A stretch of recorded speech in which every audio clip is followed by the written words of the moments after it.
seréis como dioses. Esa es la gran mentira. Seréis como dioses. Luego el resto de mentiras modernas, liberales, de la libertad, igualdad, fraternidad, son mentirijillas derivadas de esa mentira primordial que es la de seréis como dioses, ¿no?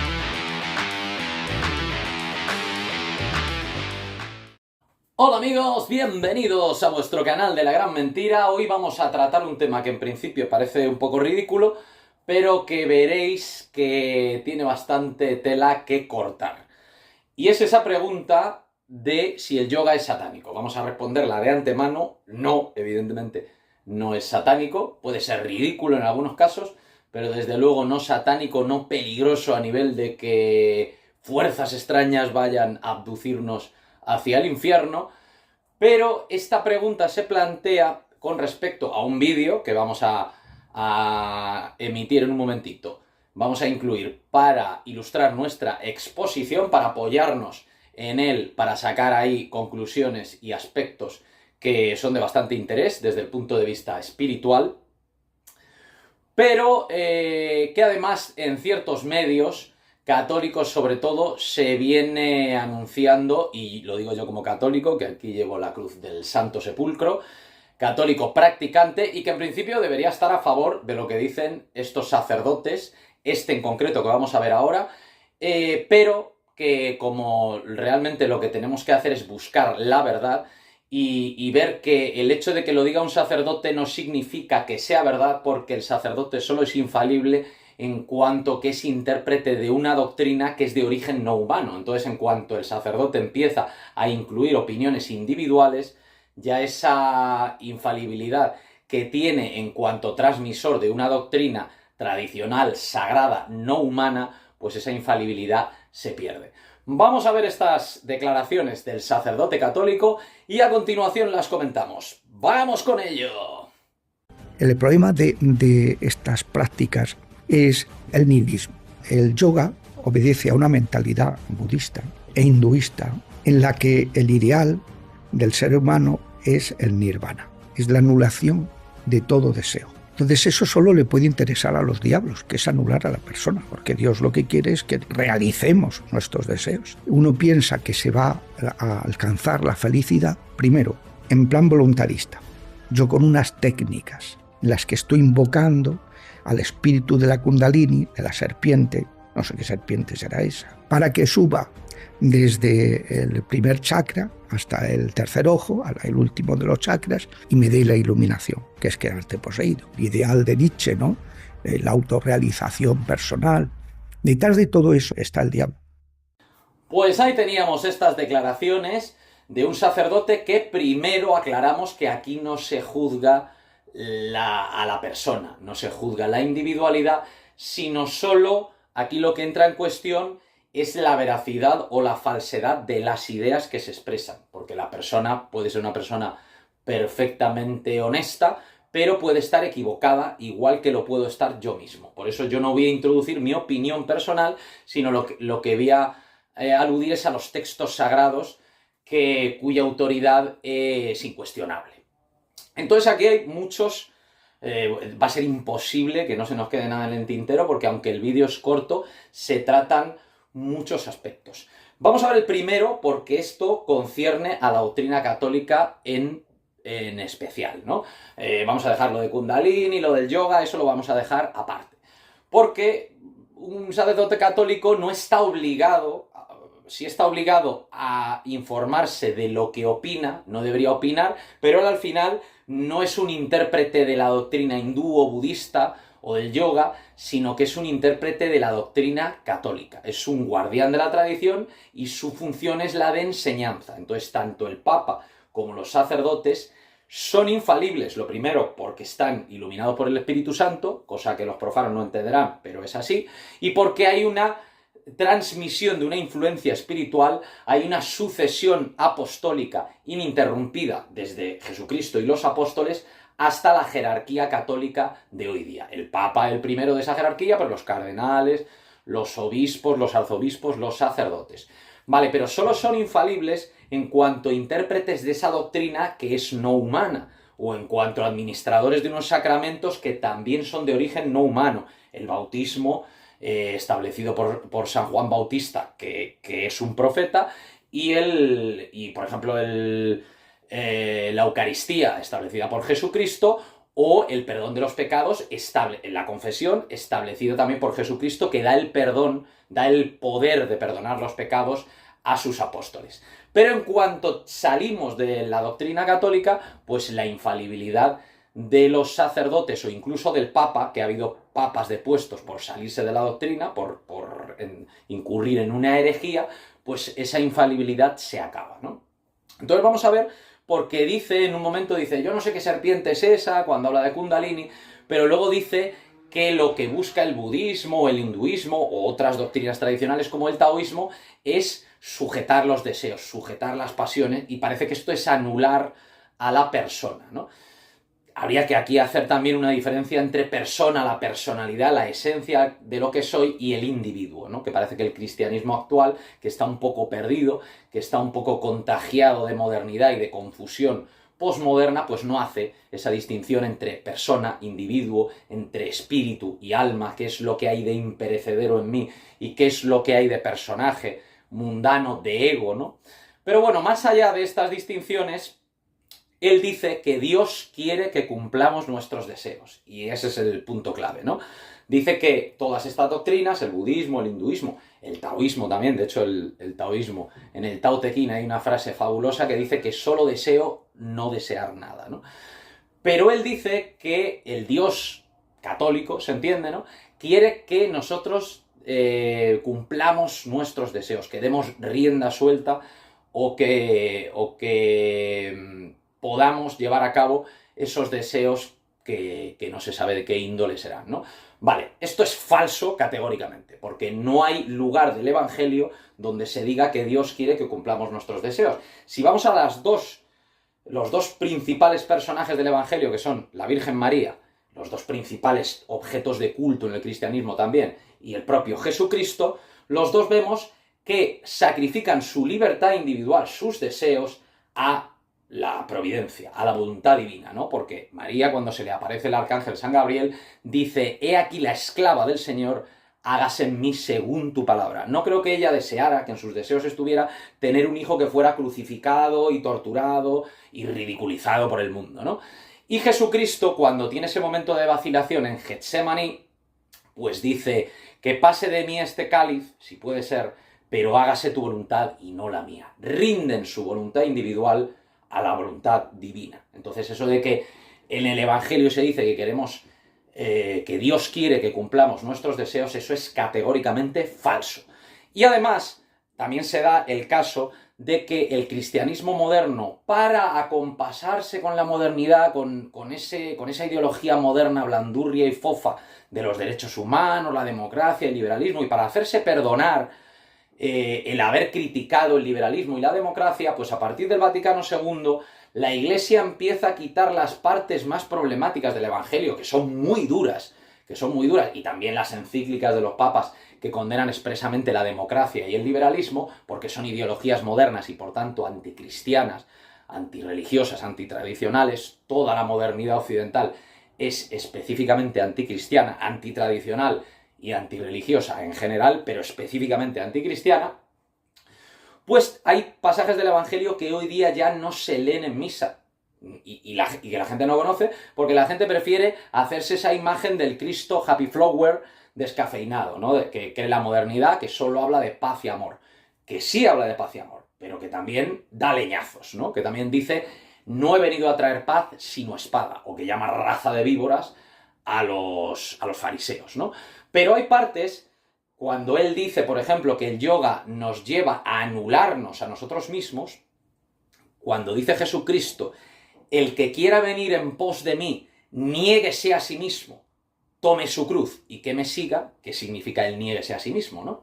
Cuando dice Jesucristo, el que ame a su madre o a su hijo más que a mí, ese no es digno de mí, ¿qué quiere decir con eso? El que se avergüence del Hijo del Hombre, el Hijo del Hombre se avergonzará de él. El que quiera salvar su vida la perderá, y el que la pierda por mí la ganará. Son frases muy duras, que normalmente no se dicen. Cuando él dice que no hay que dar a los perros cosas santas, porque sería como dar perlas a los puercos. porque corremos el riesgo de que las pisoteen, esas perlas que son las cosas santas, ¿no? Que es la palabra de Dios, que es la doctrina sagrada, y corremos el riesgo de que las pisoteen, las cosas santas, se revuelvan contra nosotros y nos despedacen. Y esos perros y esos puercos son los profanos, ¿no? Él identifica a los profanos, a los que no tienen una vida sacralizada, a los que no entienden la Escritura o viven al margen de la divinidad, con animales impuros como perros y puercos. Eso no se dice. Eso no se dice en misa porque no se puede decir. Pero esa es la doctrina de Jesucristo que está en los evangelios. Entonces, claro, si empezamos a quitar lo que no me gusta y me quedo solo con lo que me gusta, pues me convierto en un relativista, me convierto en un liberal que al final quiero adecuar la realidad a mis deseos, ¿no? A los deseos que Dios dice que quiere que cumplamos nuestros deseos, cuando eso no aparece en la Escritura por ninguna parte. Otro asunto es el de renunciar al mundo, ¿no? Renunciar al mundo, que eso es muy claro, porque Jesucristo dice que el mundo os odia porque no sois del mundo. El mundo os odia porque no sois del mundo, porque yo al elegidos os he sacado del mundo, ¿no? San Pablo dice en Gálatas 6:14, que ya lo hemos citado muchas veces, que yo no me puedo gloriar yo, mi yo individual, mi pequeño ego, mi pequeño personaje falso e ilusorio, sino que yo solo glorio la cruz de Jesucristo, por la cual el mundo ha muerto para mí y yo he muerto para el mundo. Y San Pablo dice varias veces que hay que morir a las cosas terrenales. No dice que las cosas terrenales sean vanas, efímeras, contingentes, ilusorias, no, dice hay que morir. Eso tampoco se dice en la Iglesia porque son afirmaciones muy radicales, ¿no? Que nos llevan a la renuncia, a la abnegación, porque muchas veces todas las religiones, al final, las tradiciones verdaderas, las que no son sectas y paridas inventadas por humanos, las cosas que verdaderamente tienen un origen sagrado, divino, metafísico, trascendente, pues al final suelen coincidir en esas verdades eternas, ¿no? Y luego también decía Jesucristo eso de que si la sal se vuelve sosa, ¿no? O sea, cuando la Iglesia empieza a ser una Iglesia blanda, fofa, que al final comulga con los principios del mundo, que ya no está en el mundo sin ser del mundo, sino que quiere ser del mundo, quiere ser aceptada, quiere ser aprobada por ese mundo al que debería denunciar, pues es la sal que se ha vuelto sosa, que dice Jesucristo. Dice Jesucristo que si la sal se vuelve sosa, ¿con qué se sazonará? Tened sal en vosotros, ¿no? Y ese llamar al mundo algo vano, ilusorio, efímero, y que no sois del mundo, esto concuerda precisamente con el hinduismo, con ese loka que se habla en el hinduismo, que siempre es maya, que siempre es la ignorancia, que siempre es la ilusión, que me aliena, que me saca de mi propio ser, porque me hace olvidar que yo soy un espíritu desterrado en cuerpo, en carne y hueso, y en mente, y que en el momento en el que yo escapo, que trasciendo el cuerpo y la mente, descubro la divinidad que hay en mí, como nos decía Santa Teresa, ¿no? Y entonces dejo de ser el gusano y me convierto en la mariposa. Pero precisamente también Santa Teresa se encontró con la incomprensión, con la cerrazón mental de esa iglesia que se había vuelto muy farisaica, ¿no? Como esos mismos fariseos a los que Jesucristo llamaba raza de víboras. Aquí tenemos, por un lado, que parte de la confusión moderna es la simplificación, la vulgarización, la superficialidad en todos los temas. No se entra en profundidad, ¿no? Aquí este cura en concreto, al que no juzgamos porque ni siquiera conocemos, ¿no?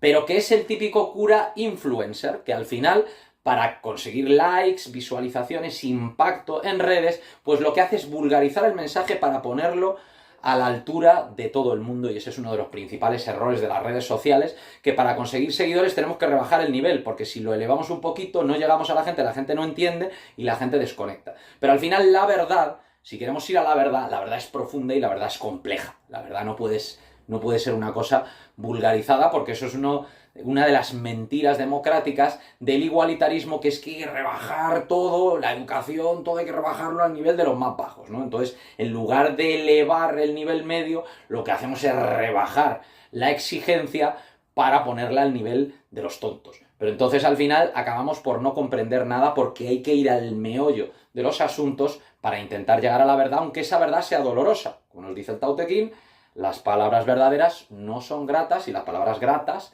lo blandito, lo que es grato para mi ego, eso suele ser falso, ¿no?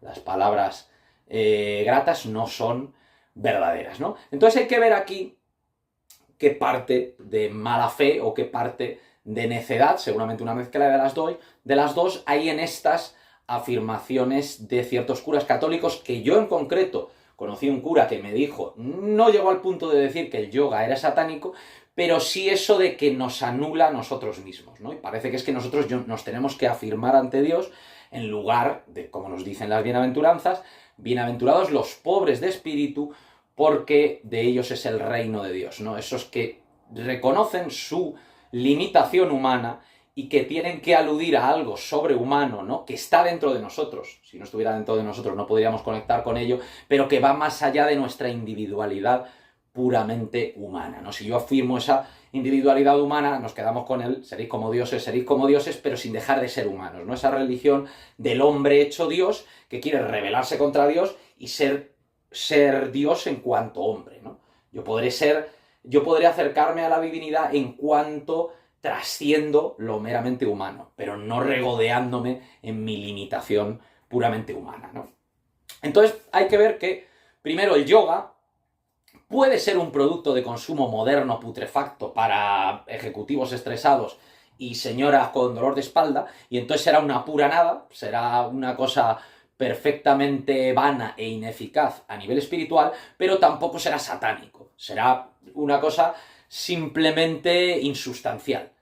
Será algo que no producirá ningún efecto ni para bien ni para mal. Pues a lo mejor te dejan de doler los tobillos o estás un poquito más tranquilo porque controlas tu respiración o lo que sea.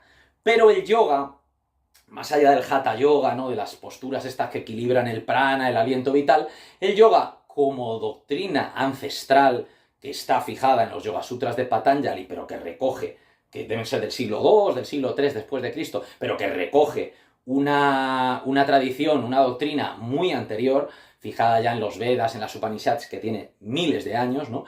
Pues yoga lo que significa en su etimología es unión con la divinidad o liberación del mundo manifestado contingente. Pero también yoga tiene la misma raíz que yugo, es decir, por un lado es lo que une, pero también es lo que une, ¿no? Al humano con la divinidad, igual que la religión, ¿no? Religión viene del latín, religare, es lo que une a nivel horizontal a los hombres entre sí, lo que hace que la sociedad esté cohesionada, pero también a nivel vertical a los hombres con lo sagrado, con lo divino, con el ser, con la fuente de la que todo procede, ¿no?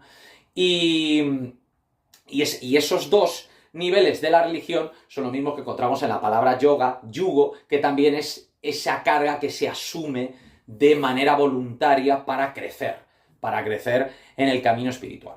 Ya veremos en otro vídeo algunos de los ingredientes, de los aspectos de los Yoga Sutras de Patanjali, y veremos que lejos de ser satánico es precisamente todo lo contrario, pero vamos a ver para terminar aquello de Kundalini, ¿no? Nos dice, wow, Kundalini, no sabemos a qué serpiente, a qué energías se está aludiendo, se está invocando, ¿no? Incluso se habla de nihilismo, y el nihilismo precisamente es una ideología moderna absolutamente antitradicional, que puede estar sintetizada en Nietzsche, ¿no? En el profeta del nihilismo, pero que bueno, que ya viene de Kant, de Descartes, de todo ese agnosticismo, racionalismo, materialismo, ¿no?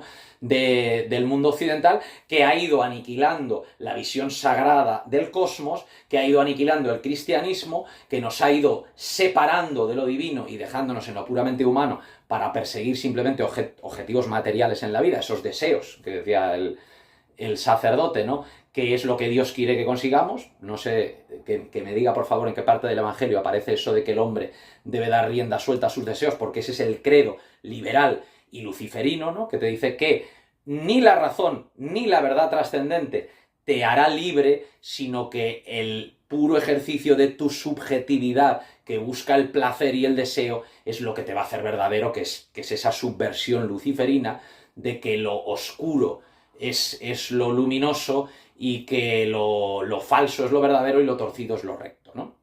Entonces esto es lo mismo que practica en sus afirmaciones, o que demuestra en sus afirmaciones, o la ignorancia, o el querer subvertir la realidad, porque precisamente ese yoga que me acerca a lo divino es luminoso y se quiere hacer ver como oscuro. ¿Qué es Kundalini? ¿Vale?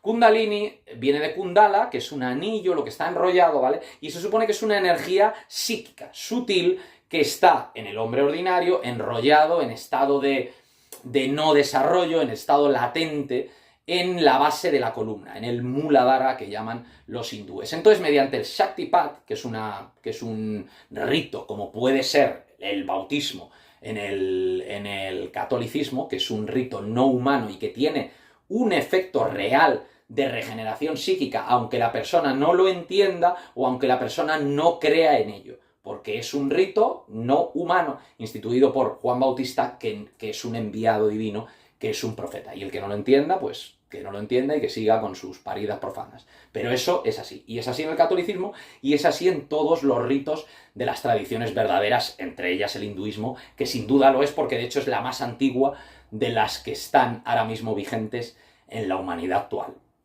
Entonces, tenemos que Kundalini, mediante el Shaktipat, mediante ese toque o mirada o rito que puede revestir diversas formas, el gurú despierta esa energía que está en nosotros. No es que nos la transfiera, sino que está dormida, en estado latente, está de una manera, digamos, aletargada, ¿no? Entonces, se despierta y efectivamente, va subiendo por la columna vertebral, pero no es algo físico, sino que es algo sutil, psíquico, que va, en teoría, despertando la espiritualidad dormida en el humano, porque está velado por Maya y no sabe que es espíritu, y se cree que es cuerpo o que es mente, ¿no? Y esa Kundalini va subiendo, desde Muladhara va subiendo. Él dice que el último chakra es el ojo frontal, el tercer ojo de Shiva, y no es así, porque ese es el sexto, que es el que nos da la visión de la eternidad. Pero eso no está solo en el hinduismo, porque en la religión romana el tercer rostro de Jano, que corresponde con el tercer ojo de Shiva, es el que nos da la visión de la eternidad, donde yo empiezo a discernir qué es lo perecedero de lo imperecedero y dejo de buscar deseos materiales, porque sé que son todos efímeros y que eso se acaba, y que los bíceps se acaban, y que la cuenta corriente se acaba, y que el sexo, la comida y los coches se acaban, y entonces empiezo a buscar lo eterno, empiezo a buscar lo trascendente, porque eso es de mí lo único que va a permanecer.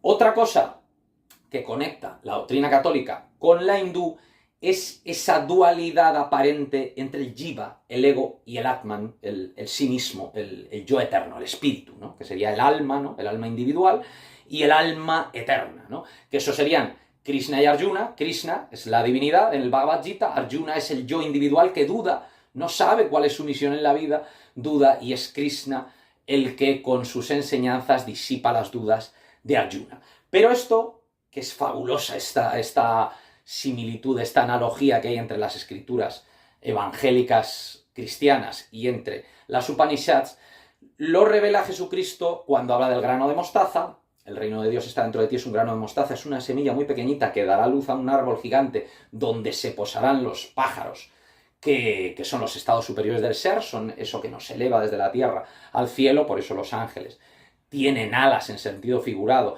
porque representan los estados sobrehumanos, supraindividuales, ¿no? Que digamos que son un puente entre lo humano y lo divino. Y Jesucristo nos dice que ahí en ese árbol que nace del grano de mostaza, de la semilla de mostaza, se posan los árboles. En las Upanishads van más lejos y nos dicen que esos dos pájaros, que son dos pájaros los que se posan en el árbol, hay uno que come y otro que mira cómo come el otro, ¿no? Y entonces el que come es el jiva, es el ego, es el alma individual, es el personaje, es el yo pequeñito, y el que observa es el atman, ¿no? O sea, son dos, pero esos dos pájaros están separados de manera ilusoria y efímera, porque realmente son uno y el mismo pájaro. Lo mismo que ocurre en el Bhagavad Gita. Cuando asume su misión y abandona el ego, abandona los deseos, abandona su libertad individual, Arjuna, es cuando se da cuenta que esos dos aurigas que hay en el carro, que son Krishna y Arjuna, son un único auriga, ¿no? Esto, en otro pasaje evangélico, Jesucristo dice que hay dos hombres en el lecho y hay dos mujeres moliendo en el molino, y solo uno se salvará. Dice, solo uno se salvará. Y los apóstoles le preguntan, ¿quién es el que se salvará? Y él dice, donde esté el cuerpo, ahí se reunirán los buitres. Siempre es muy enigmático, ¿no?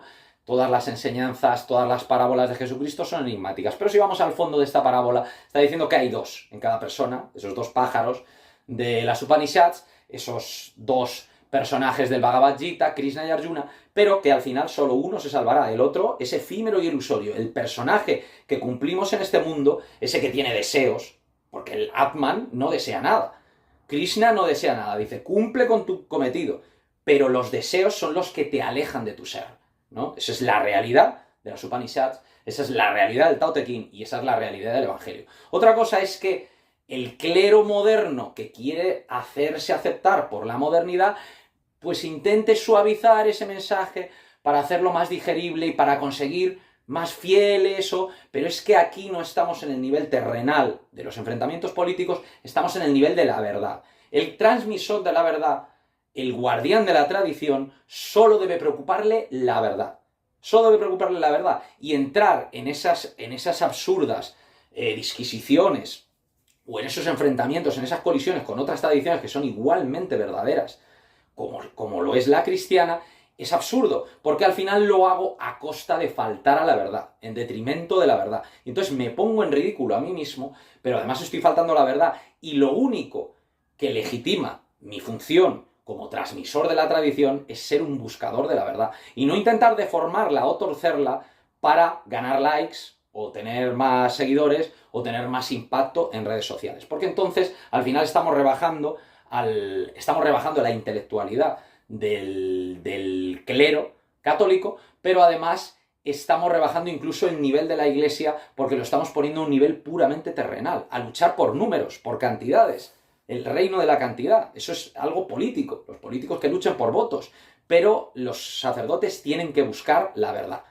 Y yo, que creo que la Iglesia Católica es una luz en Occidente, debe ser consciente de su misión y no denigrar a otras tradiciones para intentar ganar fieles, lo cual es algo perfectamente absurdo. Porque en el mundo del espíritu la cantidad no cuenta. Lo único que cuenta es la calidad y lo cerca o lo lejos que estemos de la verdad. Y si me tengo que alejar de la verdad para ganar fieles, hago un mal negocio. Y nada más. Con estas reflexiones, amigos, os dejamos esa reflexión sobre si el yoga es satánico y sobre si la intelectualidad católica ha caído para agradar al mundo moderno. Os despedimos hasta próximos vídeos donde quizás daremos un poquito más de salida a este tipo de reflexiones y de confrontación entre distintas tradiciones, todas igualmente verdaderas, pero que son distintas expresiones de una verdad única. Os damos un saludo y os emplazamos a próximos vídeos.